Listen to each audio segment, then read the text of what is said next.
Hey everybody, hi. I hope you can hear me over the speakers next door. And my presentation app isn't working here.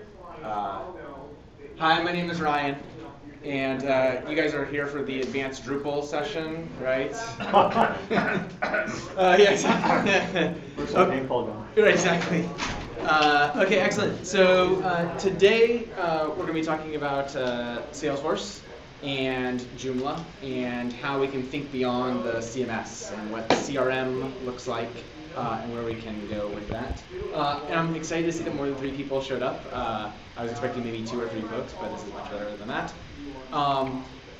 I had to put this slide in here. I went to UCLA, so it was awesome to see that UCLA just beat USC in football. I think that ended a very long streak that we had in losing to USC.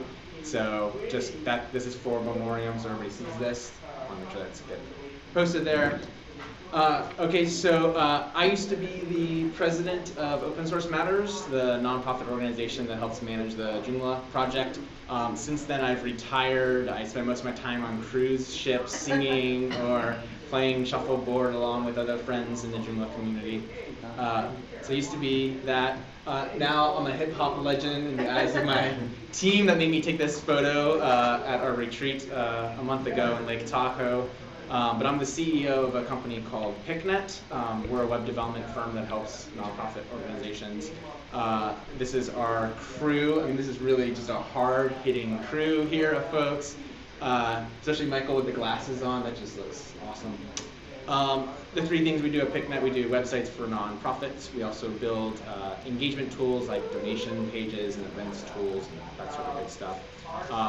We've also recently been doing mass email services as well for nonprofits. So just a brief question, because I know this is a not necessarily Joomla specific show we're in for today. Just to learn who's in the audience here, have people here ever heard of Salesforce before? Okay, and then is anybody here a user of Salesforce? Have you ever used it before, somewhat, kind of? I know we have 1 or 2 people that have actually dived deep in doing either consulting or work on it as well, too. Cool.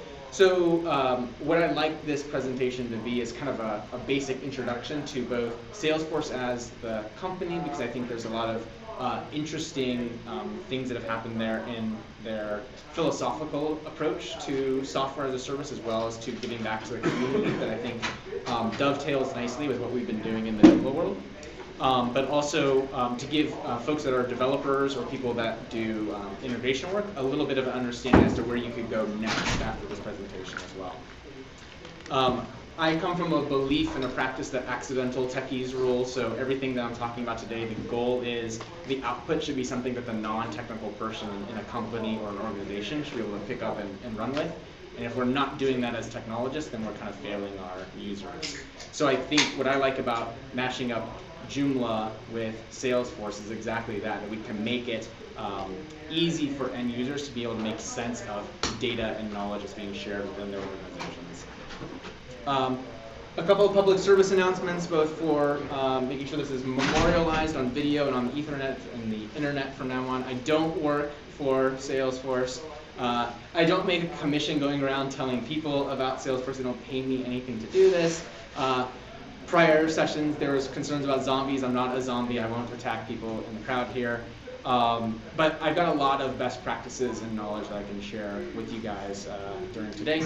And that's why I'd like to welcome you guys to data therapy. So, you know, some of the challenges that we're facing in our data-soaked world is that it's hard to make sense of what's happening. Combining a good CRM tool with your Joomla website helps you move in the direction of streamlining your data services and making sure that you can empower decision makers to make better decisions. And that should be one of your main goals. And I think that by coupling Salesforce and Joomla, you're going down that route to help make that happen. One of the things that I've seen often happening in the Joomla world, especially because we love our software so much, is that we try to make it do things it was never meant to do. It's terrific at content publishing and online collaboration. I don't think it should, you know, toast my bread, make my coffee, do my accounting, or run my CRM service. And, you know, maybe some people think it should do all those things. I don't, and so I think that this is one of those opportunities for us to kind of expand our minds a little bit and say, well, it's not going to do all those things, so how can we make it play nicely with other things that are out there? So looking briefly, just a couple of cost benefits for you guys. Attending this session means that you're not drinking beer. There's other sessions going on. I'm not going to be talking about any code itself today, so if you're looking to like dive deep into Apex code, which is like Salesforce's own coding language, it won't happen, but I'm happy to talk to you afterwards about that. I'm not going to yell Joomla rocks like I've done for like 5,000 years in a row. Maybe that will happen tomorrow. I don't know, possibly. The beer's required for that. Yeah, the beers though. I'm leaving now then. Oh yeah, sorry. Yes, thanks for coming, Sandy. It was a pleasure. Benefits. One, cool buzzwords that you're going to learn that is going to impress your boss and especially your clients. This is a session that's also here to help you make more money if you're a consultant and if you're a organization using these tools, how to save money. Want to talk about some best practices about mission critical business data storage, like what happens when all this really important information comes into your organization. How do you make sure we're storing it properly? Understanding some integration scenarios, and having some techniques and models that we can implement into organizations to save us time and money. Does that sound like a decent agenda for you guys in the next like 37 minutes? Yeah. For all that. Get ready. You might want to talk about the difference between for-profit and non-profit. Yes, okay, good. Thanks for adding that. That's a good one. I didn't have a slide for that, but I'll make sure to do that. So a short story that I thought would be useful is to framing why the hell we're talking about this, like why is this useful at a Joomla event? So as I told you, Picnet is a web consulting firm that helps nonprofits, but we started to realize that our mission is to help organizations become more effective in using technology. It wasn't build a company that makes pretty websites. And we found that we were a company that was making pretty websites.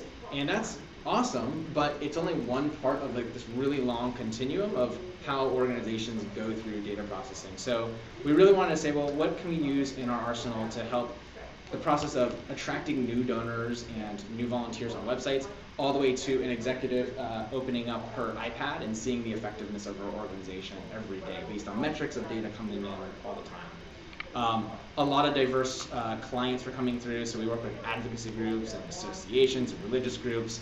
So when people say nonprofit, like don't think of that as like one type of organization. It's like it's huge series of verticals, and we thought, well, gosh, how can we manage all this together? And then of course all of them had all these different services that they wanted, like petitions and write your rep functionality and online donations and all of this other crazy stuff.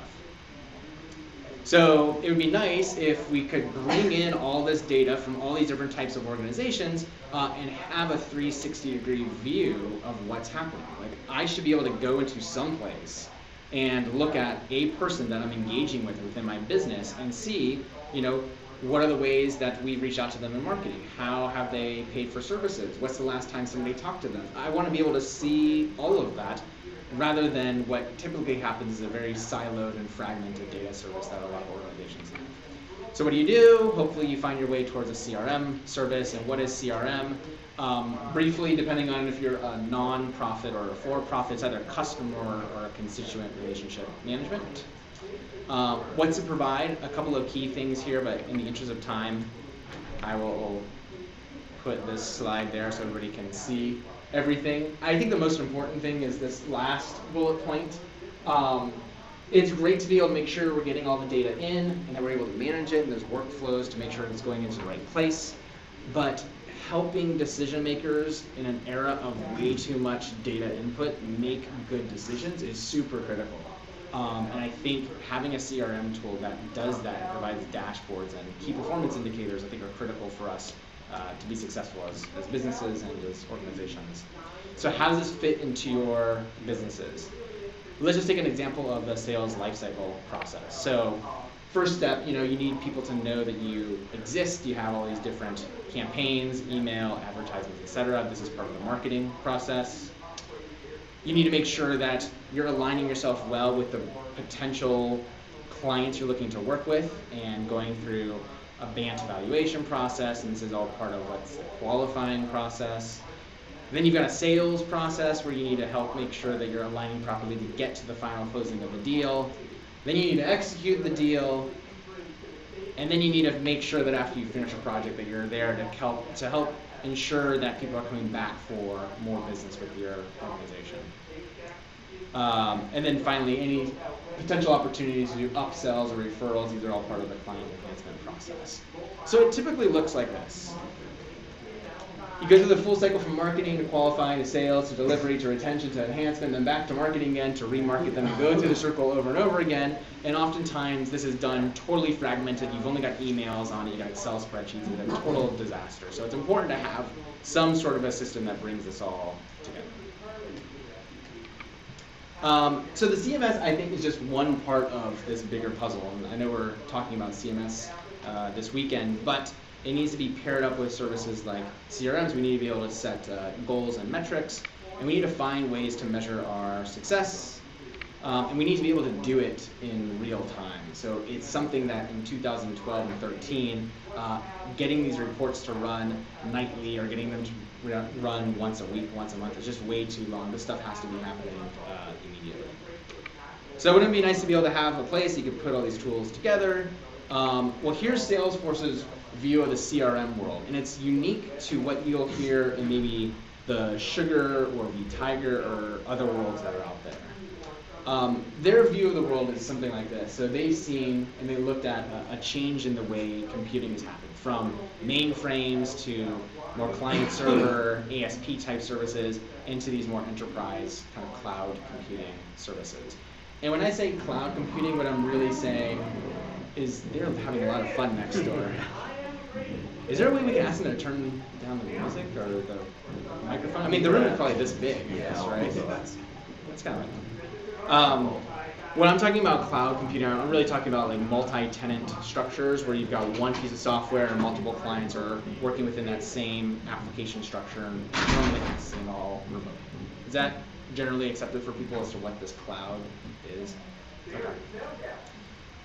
The second thing that Salesforce is looking at is they're looking at what's happening between the way in which customers and companies or organizations are interacting with each other.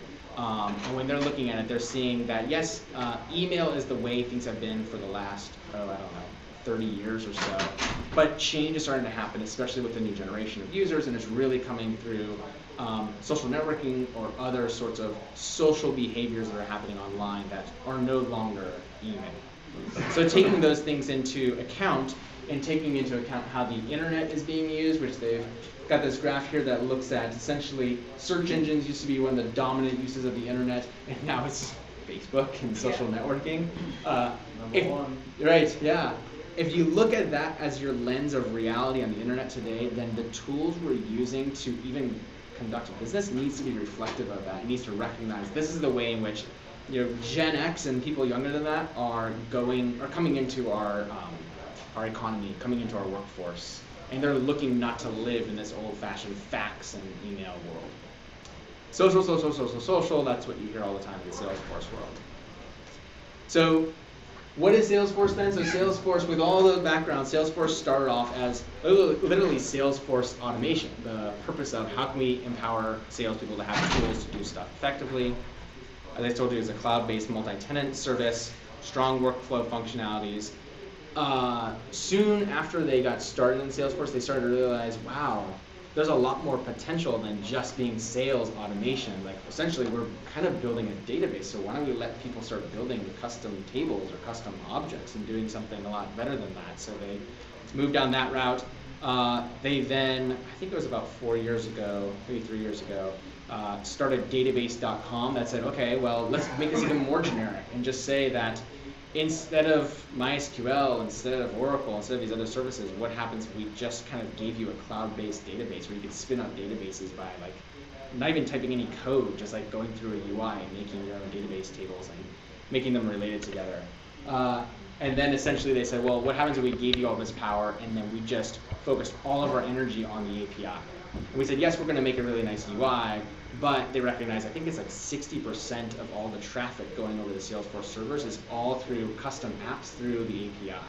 And like folks have been saying yesterday and today, Lewis was saying yesterday that web services is so critical. Like Salesforce obviously had seen this a while ago and said, it's all about the APIs. It's all about how we can make it easy for people to use our services. So they look at it, they call it their social enterprise, and their idea is that there's this whole suite of things that you're doing within your organization, and what if we were to put this on a social platform in some way, layer it with a great API, put it on a really robust cloud-based database, what happens? For technical people in the room, I have this chart for you.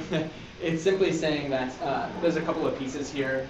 Database.com is effectively their database storage unit. Force.com is their platform. In Joomla world, we can think of this as the Joomla platform in MySQL, essentially.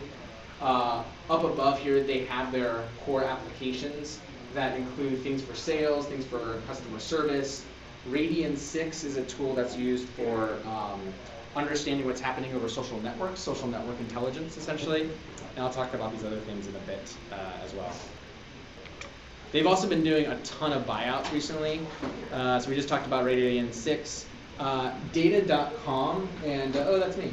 So Data.com is this really cool kind of like crowdsourcing of contact information, so that if you're a salesperson trying to connect to potential buyers, what you can do is essentially if you submit a list of contacts that you have, you get credit or points to be able to get other people's contacts that they've shared online. So it's like the world's massive crowdsourced contact Rolodex thingy tool.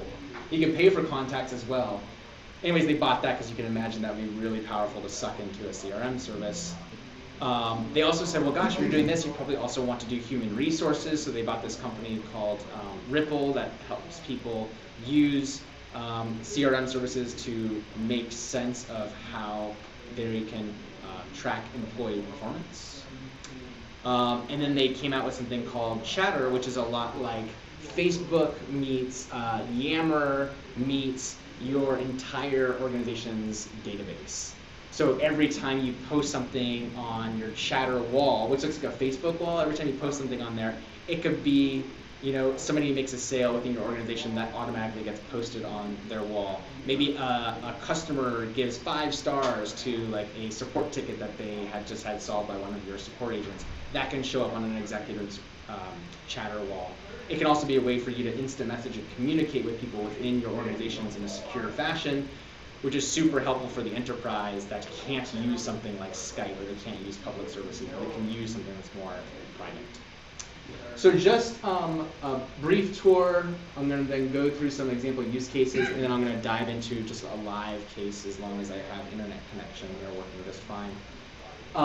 So this is what the Salesforce interface looks like. What you see here, oh good, I got my mouse working. What you see here at the top are the tabs, which are the different kinds of apps or core functionalities within Salesforce. On the right here, if I were to click on this drop down, you can have a series of different tools, but actually they call this in the upper right, they call this apps. And I'll talk about that in a moment. An ability to see recent things that have happened within the organization, and some more stuff I'll show in a moment. Campaigns is a way for you to be able to track any sort of like outbound marketing campaign or any sort of inbound event management that you have, where effectively you're trying to track how you're engaging with individuals based on some sort of event that's happening. Leads and contacts, what you're able to do on these screens are a couple of things that's important. First, all of the fields that you see here in this entire layout and essentially most of the UI can be changed and updated and rearranged by the accidental technique. Like you don't need to code this. It's drag and drop type stuff that I'll show you that's really slick. In addition to that, there's something here that says show chatter, and then it says following. So let's say in this case I was one of the salespersons that's working with Minnie Mouse. If I want to, I can show on my chatter wall all the kinds of touch points we've had with Minnie Mouse through the sales process, and everyone would click on this button, and it would pan down here, and I can see all the engagements that we've had with her across all of our marketing campaigns, outbound emails, phone calls, meetings that we've had. It would all stream into one stream. There's a couple of icons over here. What you can also do is it will find social networking information about the individual that you're looking at on any contact or lead screen, which is super awesome because then as a salesperson or anybody within your organization, I can click on their LinkedIn or their Twitter profile, see and learn more about who they are, see if I have connections with them maybe in my LinkedIn status, without having to hop over to LinkedIn in a separate window and copy and paste a bunch of stuff, all built in within the UI. I'm able to go ahead and build reports really easily, and I'll show that as well, but it's super simple to go ahead and create reports, change your columns, do summaries of any data anywhere in Salesforce. It leads its way towards some pretty powerful business intelligence, which looks like this, which is actually of our company, which is why there's a lot of gray bars listed here. But effectively, for you to be able to create anything like, this says top 15 open deals, or a pipeline analysis chart, or any sort of gauges, or other sorts of charts. That we have our future accounts receivable, we have our sales to date, we've got opportunity trending, key accounts, invoices, gender demographic of the people that we're talking to, marketing campaigns. We can put these onto one dashboard or multiple dashboards. And every morning as an executive, I'm able to see effectively how well we're doing as a business. All this data is coming in real time. I can see it as it's happening. I keep refreshing this page as things have changed within the organization. I can see it right away. So things to get out in the air. This is not open source. There is nothing open source about it. There's a lot of other competing services out there, like Sugar CRM and others. It's not cheap, and it's definitely not free, unless you are a religious organization, an educational institute, 501c3, or I think one other thing. And if you're any of those things, the Salesforce Foundation provides you 10 free licenses at their enterprise level, which is like the level they give Dell computers. ENC gets this, and as a nonprofit, you get all of that for free, which is awesome. It also speaks to the model that they have, which Mark Benioff, when he founded the company, said, I want to make sure on the day we start the company, we start a foundation, and that the foundation gives 1% of its profits, the company's profits, time, and product to the community. It gives it away free. It's kind of built in right when they started the company, so I have a feeling it's going to be there for quite a long time. A bunch of upsides here. We talked about the open APIs. A really well-supported code base, and I'm going to skip through this process to get to the good stuff. Okay, so Steve's not here. Okay, well this slide was for Steve Birch. So Steve and I were talking this morning, and we were saying to ourselves, okay, so what is it that our companies or organizations are dealing with, and what do all these different data silos look like right now? And we talked about everything from support ticketing to human resources to accounting to billing and accounts receivable, asset management, business intelligence, marketing. I mean, there's all these things, and he started to name all the tools he was using, like his bug tracking tool and the invoicing tool and the accounting tool, and they were all totally separate tools.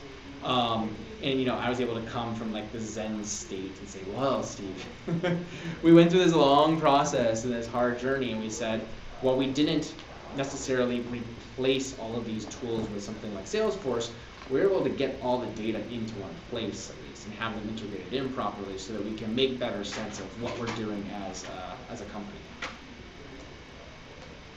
So what does that look like? So a couple of good user stories for the Salesforce CRM world. Anytime you're looking at financial transactions or event registrations. Oh, Steve, look, I made the slide for you. I just talked about it. We were talking this morning about breakfast about the different boxes and like units of work that you're doing within the company. I was saying this is a little snapshot of all those and how it looks like we're using a bunch of different tools to make that happen. Oh, want to soon to leave the room for the moment? Yeah. Okay, great. Now that you're back, it's going to be a totally different presentation. But the room got quiet.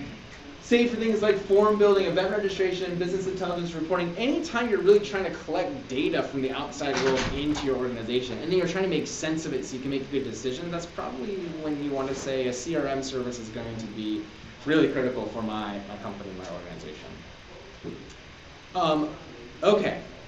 So, developers in the room and people that are technically inclined, I get to talk to you guys for a little bit here. How does all of this integrate with a service like Joomla or a project like Joomla, and what does this look like? What we did in our integration, this thing called Soapbox, we built a bunch of libraries that did authentication handshakes between the Joomla CMS and Salesforce CRM.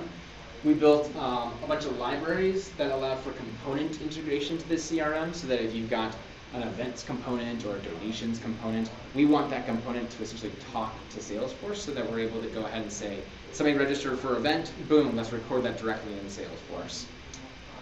And then the same thing with modules. So let's say we've got, we have a module that's showing like the sign up for our newsletter. Like that might be just 2 fields, but rather than sending that to Constant Contact and then manually input that into Salesforce, let's just put it right into Salesforce, or volunteer sign up forms, or sign up for our demo.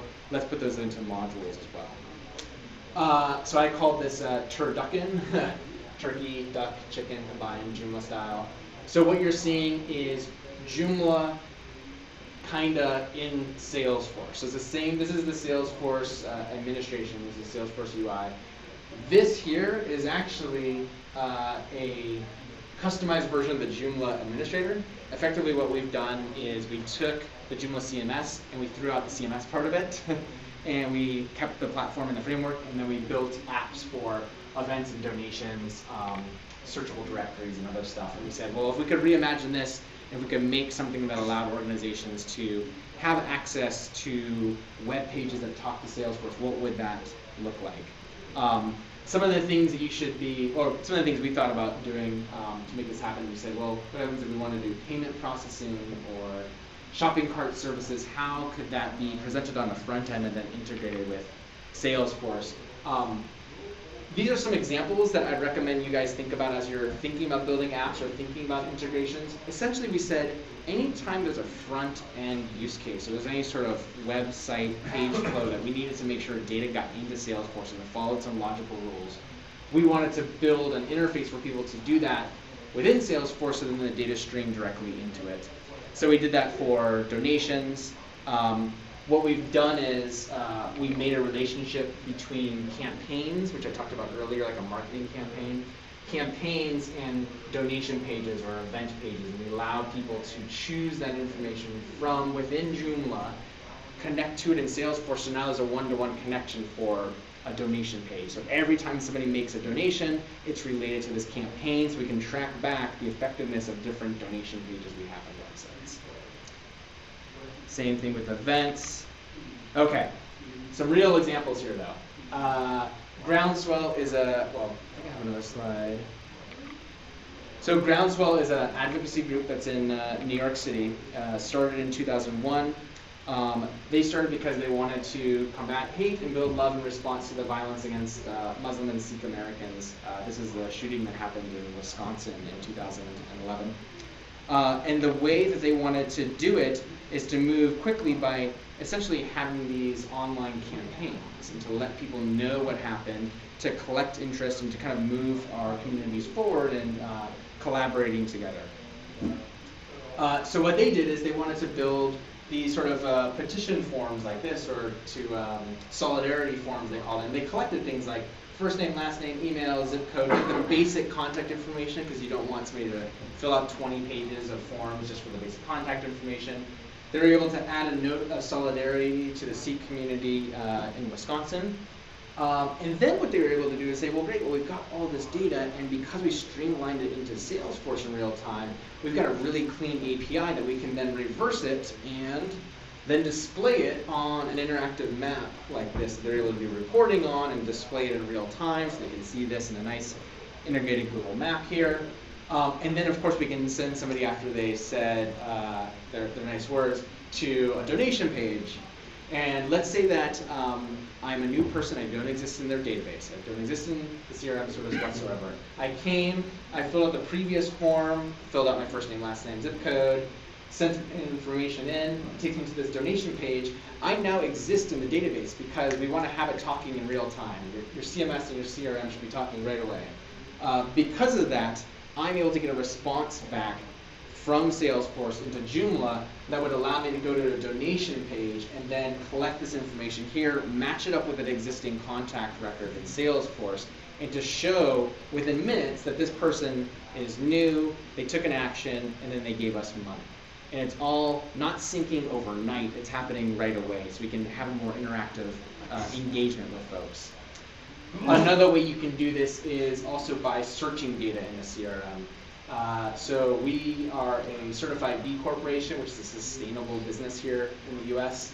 And we worked with the B Corporation community to say, hey, what's a way for us to make a searchable directory of all of the fellow B corporations in the US so we can learn more about each other. What you can do if you have a connection to a service like Salesforce is you can have, in this case, a zip lookup with a distance to do zip radius matching. You can query that in the geocode lat long fields in Salesforce. You can go ahead and match it up with different keywords. And then because we have this awesome thing called Joomla, we can make it look really hot. And all this data is coming from the CRM service in real time. Because what could happen is we might want to give access to this company to log into our Joomla-based website and to see their profile and update information about their company and change their blog feed and all this other stuff that you would typically see happen on just the Joomla side. But if we can put this data directly into a CRM like Salesforce, we can then mash it up with other data points, which is this is us, yeah, this is us.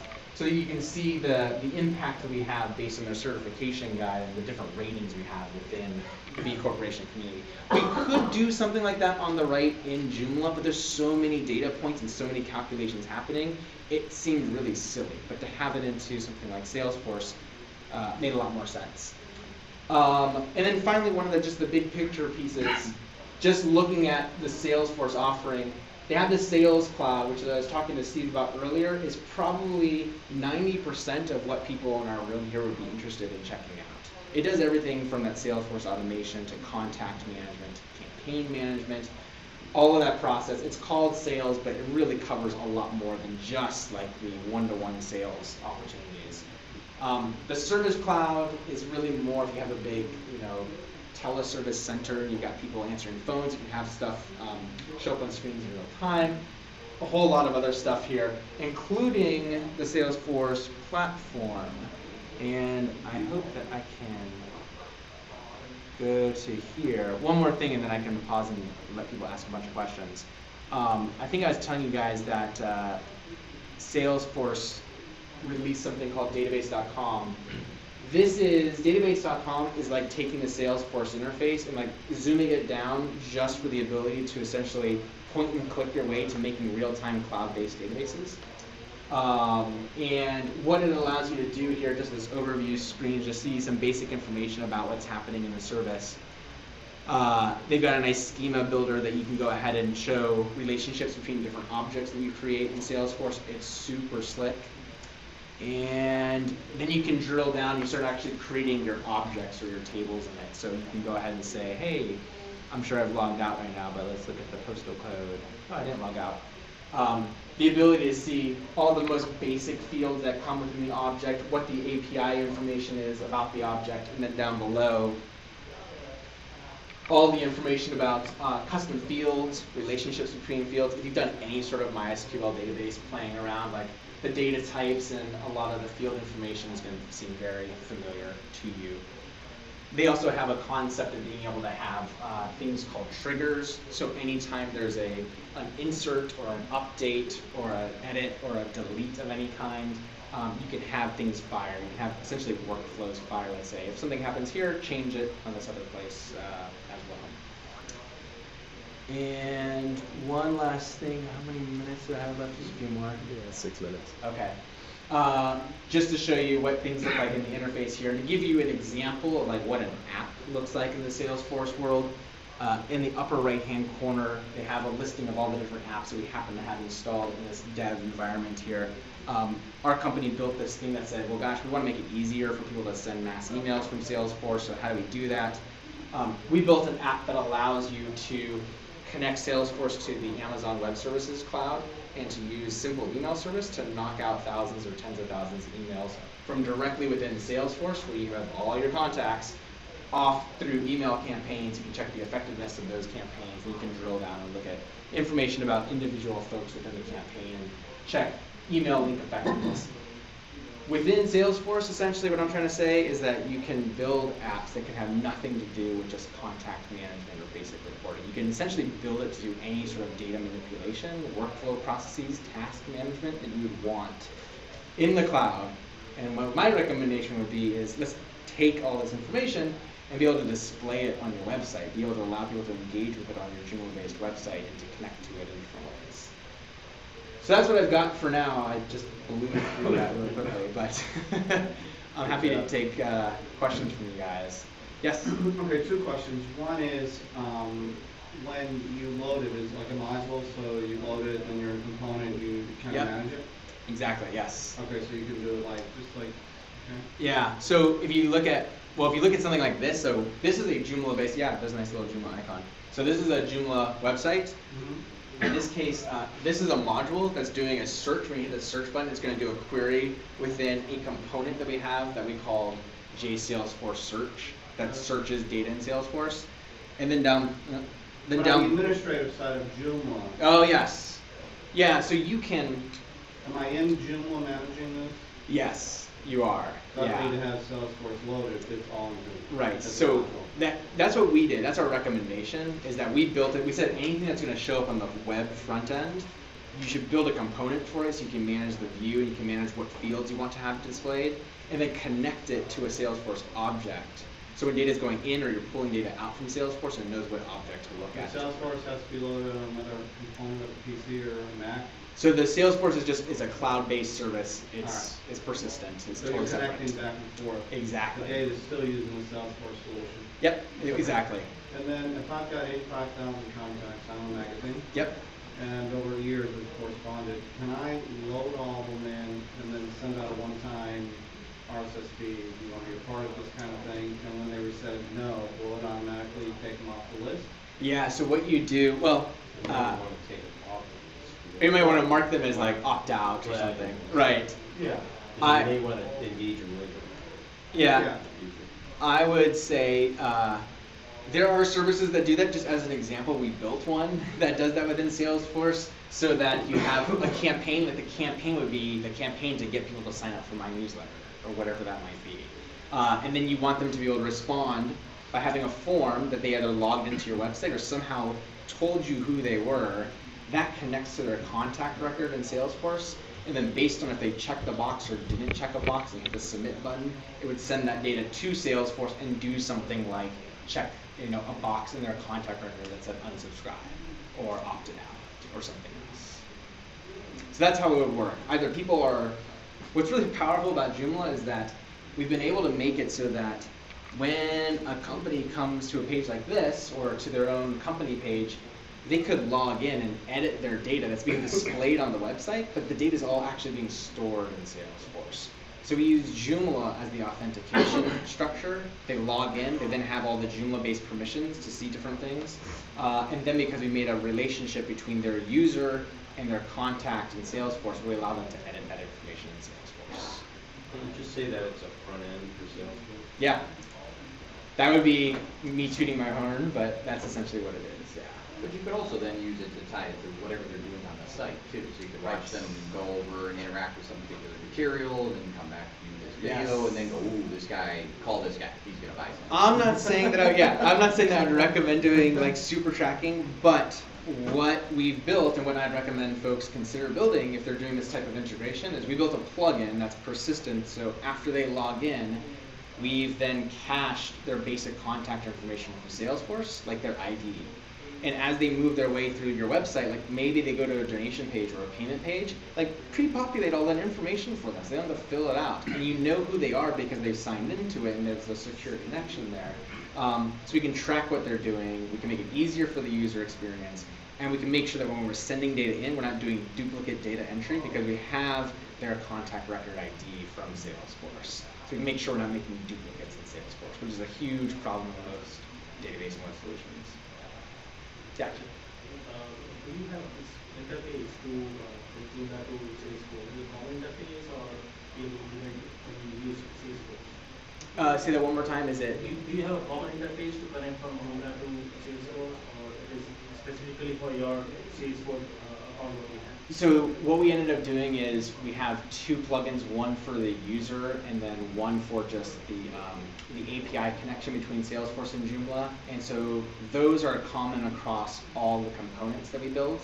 And then each component then has its own web front-end logic for like events, like signing up for an event, it's 2 or 3 screens. And then that data, then when it goes to be submitted, flows through that those 2 plugins to make sure it goes to the right place. So that's the way we've architected it. And I think based on our experience, that might be the best way for folks to generally do that as well. But we ended up building them in separate components. Other questions? Do we need to end at 5:15? Is that right? Well, you're at a. We're already done. Yeah. Okay. You're at Oh, I have a question. Oh, yeah. So what about, I mean, the other side of CRM is also being able to engage the contacts. So what about, talk about email or Right. that kind of stuff? Is that part of the package? Does Salesforce provide bulk emailing? So Allow it? right. So what Salesforce is really good at is receiving data and then allowing you to pull already existing data from it from an outside web service. It's not so great at pushing data out. The reason why that's true, and I'm wondering if I can go. Great.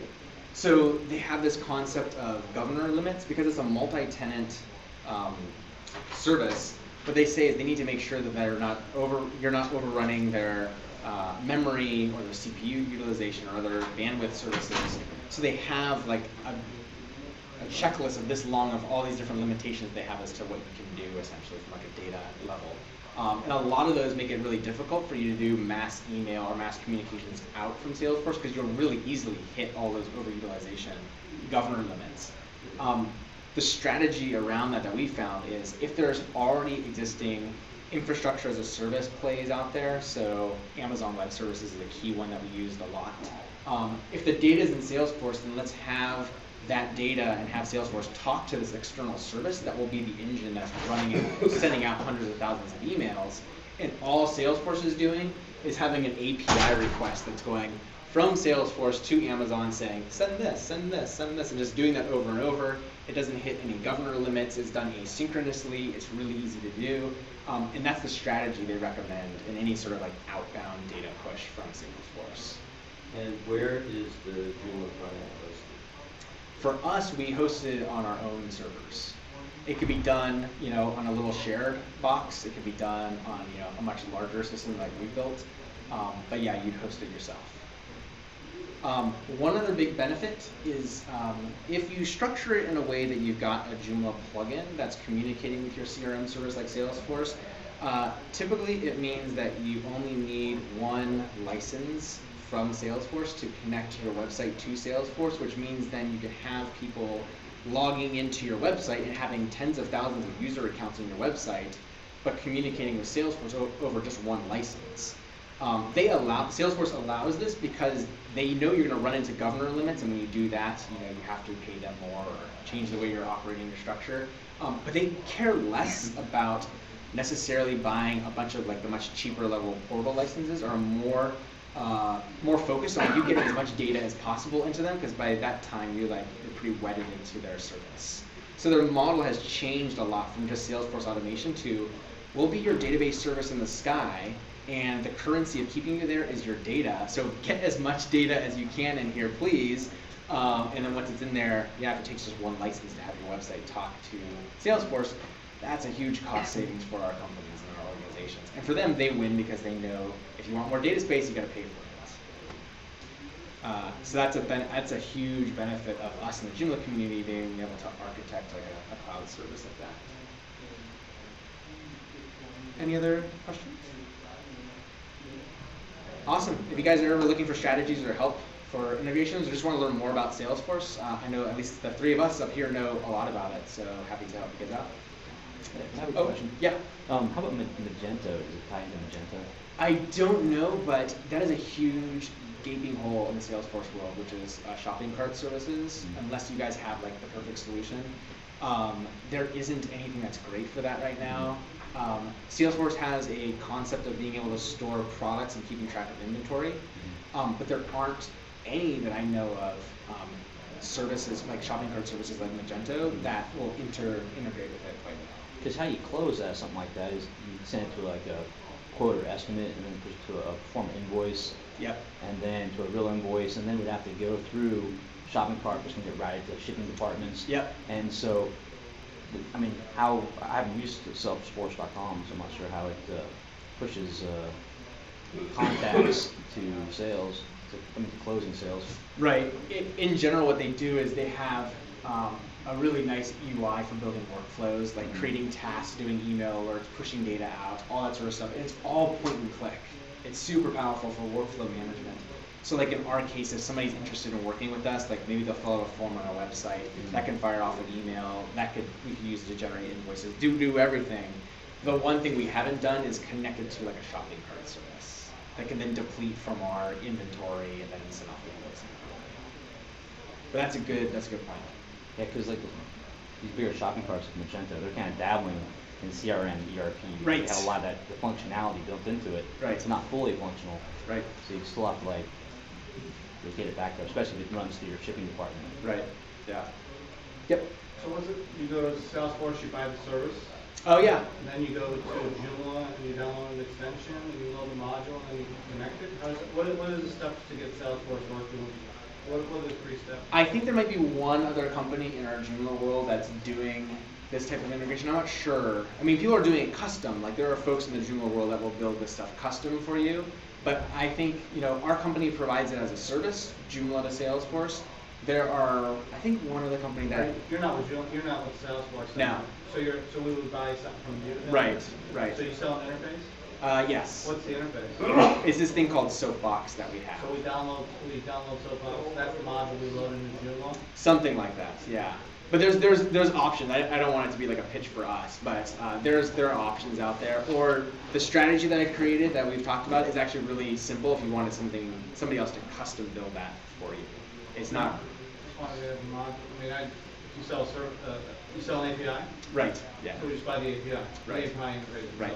There's others, but right Yeah. now. Exactly. So basically, we would go to Salesforce, Buy the Salesforce service. go to your service, Right. download the API, Right. load that as an extension, or load Essentially, that as a yeah. module? Plug in. Is it that easy? Yeah. I go into my modular extension in Joomla, I tell it where to point to this new service. Right. And I'm up and running. Yeah. And then of course I have to do, is your API also a front end? Do I have to do anything, how do I, now I create my screens or functions in the front end? Yeah. Well, we can chat later about it as well. But yeah, that's essentially what we do. We have different ways of Talk doing to that. the fields, talk to Yep. shop. Exactly. Awesome. Thank you guys. Yeah.